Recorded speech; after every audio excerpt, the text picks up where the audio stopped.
वो माँ भी नहीं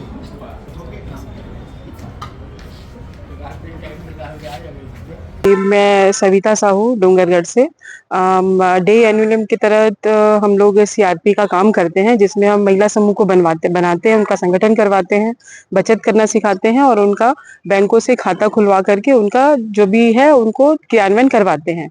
हम लोग पिछले 2016 से इस क्षेत्र में काम कर रहे हैं और उसका जो भी एक छोटा मोटा निर्धारित वेतन था, समूह बनाने का 400 रुपए, फॉर्म भरने का 40 रुपए, इस प्रकार से जो था हम लोग को 2-4 साल मिला।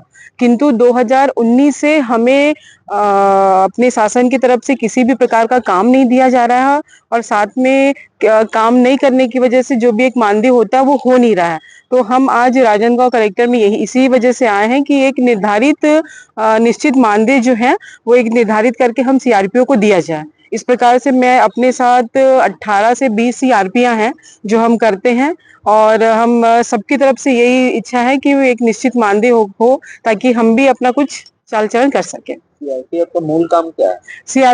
सीआरपीएफ नहीं सर, सीआरपी उसका मुख्य काम ये है कि हम अपने आसपास की जो महिलाएं हैं उस 10 से 15 महिलाओं को जोड़कर एक महिला समूह को बनाना है और साथ में उनको बचत करवाना है। बचत होने के बाद सिखाना किस प्रकार से हम अपना बचत कर सकते हैं। खाता खुलवाने के बाद जब हम उसको पूरी तरीके से उन लोग 2 से 4-6 महीने हो जाते हैं तो हम शासन के थ्रू पे एक डीपीटी ट्रेनिंग करवाने की उन पे गुंजाइश करते हैं, तो जिसमें हम छोटी मोटी ट्रेनिंग वगैरह हो, अचार पापड़ वगैरह जो बनाने का होता है वो दिलवा करके वो लोग अपना चलन करते हैं।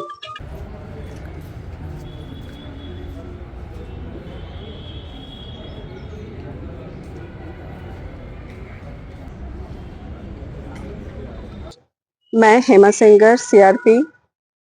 आज हम कलेक्टेड राजनांदगांव में पहुंचे हैं अपनी सारी सीआरपी महिलाओं की आवेदन को लेकर के, ताकि हम सारे सीआरपी जो हैं 2013-14 के अंतर्गत ट्रेनिंग लिए गए थे और उसके बाद में हमें बताया गया कि एसएचजी अपने वार्ड के अंतर्गत एसएचजी का निर्माण करना है, उन्हें अपने छोटे छोटे बचत बताना है और इस तरीके से वो अपने मतलब अपने ही बचत के द्वारा अपनी मदद कर सके। ये सारा कार्य उनको बताया करके उनका एक मदद करना उनको सिखाया जाए और ये कुछ सालों तक तो हम लोगों को ये काम मिला और उनका मानदेय भी मिला। उसके बाद से फिर कुछ वर्षों से है जो है बिल्कुल हम लोग को शांत बैठ गए हैं और उसके बाद से सीआरपीओ को कोई काम भी नहीं दिया गया, ना ही उनको किसी कार्य के लिए बताया गया है।